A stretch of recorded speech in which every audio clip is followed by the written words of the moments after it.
Welcome, everyone. Let's dive into the intricate world of landed home purchases in Singapore. It's a realm full of traps that many buyers just don't see coming. Absolutely. It seems like owning a landed property is, well, often seen as the ultimate status symbol, right? Exactly. The first trap is the emotional one. People get so caught up in the emotional allure, the prestige, the space, that sense of having arrived. They ignore all the hard numbers. They're captivated by the idea of status rather than the actual financial performance. Yep, it's like buying an expensive car just for its look, without checking the mileage or fuel efficiency. So, while it might feel like a dream, the calculations behind entry price, holding cost, and liquidity are pretty unforgiving. Right on. And that's the crux. Landed homes often come with a high entry cost and poor exit liquidity. If you're buying just because it screams luxury, then you're more consuming than, say, strategically investing. I see that. Then it seems many overlook the zoning trap. People assume landed equals unlimited potential for extensions or rebuilds. But that's far from the truth, isn't it? Spot on. Many fall into the trap of not actually reading the URA zoning guidelines. They think their land gives them free rein to rebuild or add extensions. But the rules, plot ratios, building heights, setbacks are all there, written in fine print. That's a huge oversight. I mean, if you're relying solely on an agent's verbal reassurance without checking what's legally permitted, it could cost you dearly in terms of both money and potential redevelopment. Exactly. Verbal assurance isn't worth a thing when the URA and SLA records have the final say. Now, moving on, there's the rebuild cost trap, a big one many underestimate. Yes, construction inflation. It's like, not fully factoring in the hidden costs that come with rebuilding. Yep. Construction costs have been climbing on account of labor constraints, increased material prices, and strict regulatory needs. Imagine having to rebuild at around $400 to $500 plus per square foot. Many simply misjudge these numbers by 30 to 50%, and that really skews your return on investment. Wow, that's major. So if you're not prepared for those rebuild costs, you could end up stretching your finances, right? Exactly. If you can't fund a rebuild without feeling the stress of leverage, you really shouldn't be in that market. Then there's the liquidity trap. Right. Landed properties are a niche market. In a soft market, you might find it nearly impossible to exit quickly. Unlike condos or even HDB flats, which move faster, landed homes can tie up your money for long periods. Yeah, liquidity is a serious form of risk management.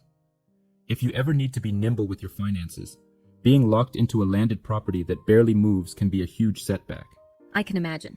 It's almost a hidden trap until you actually need to liquidate something quick. Exactly. And then there's the maintenance trap. Once you own a landed home, the responsibilities keep coming. And there is no community body like an MCST to help buffer cost increases, right? Every little thing, from roofing and drainage to landscaping, you're on the hook for it all. Absolutely. It's like owning a car that never stops needing repairs, but on a much larger, more expensive scale. Maintenance costs can compound quietly over the years, and if you're not factoring them into your cash flow, your whole model goes off track. Makes sense. And then we reach the financing trap. Banks scrutinize landed properties much tougher than other types. Their valuations tend to be conservative, and with macro risks like rising interest rates, your capital buffer becomes critical, right? Yes, spot on. If you're buying right at your financial limit and then face even a slight downturn or interest hike, things can spiral quickly. Bank rules can shift, and you're often left in a vulnerable position. So it really comes down to ensuring your finances are rock solid before even considering such a purchase. Right. And finally, we have the exit tax trap. A lot of buyers mistakenly assume that appreciation in landed properties will mimic the quick flips you might see in the condo market. But price discovery takes much longer there, meaning if you try to sell too soon, you might trigger the seller's stamp duty, which eats into your profits. Exactly. A short-term strategy with landed property is a recipe for disaster because the exit tax, combined with a slow liquidity cycle, means that any hurried flip can severely undercut your returns. Yeah, that sounds like a major deterrent for anyone thinking of flipping these properties for quick profit. Definitely. And that brings us to an important consideration. who should actually buy landed property in Singapore. It's not for everyone. Right. It seems clear that only those with a strong balance sheet, low leverage, and a long-term horizon should, really consider it. It's more about lifestyle than purely financial gain. Exactly. If you fail on any of those criteria, it might be a suboptimal choice.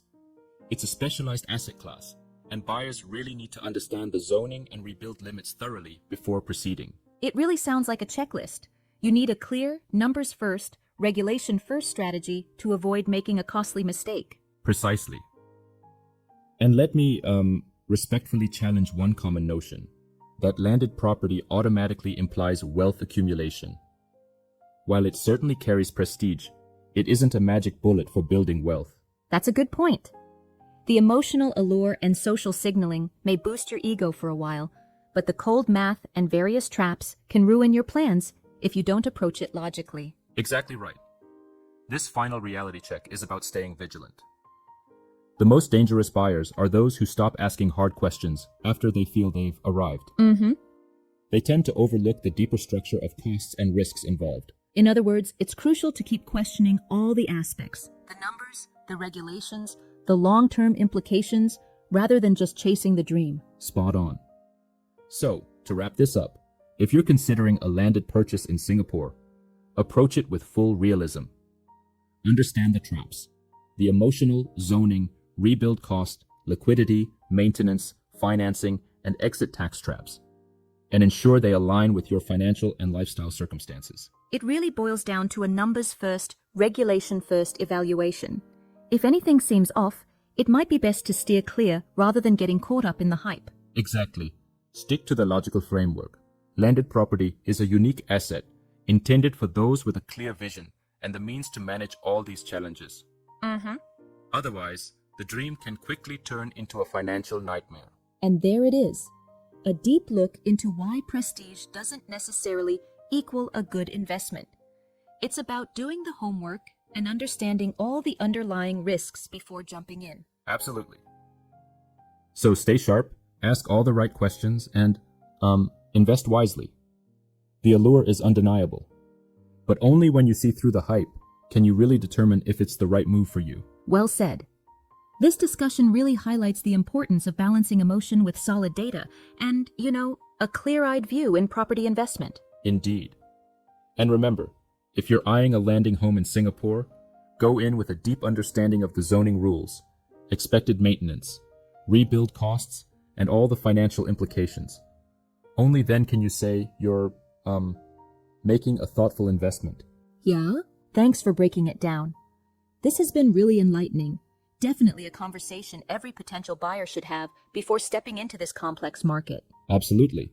Keep the conversation real. Logic over hype every time. And that's our deep dive into the traps of buying a landed home in Singapore. Here's to making smarter, more informed property decisions.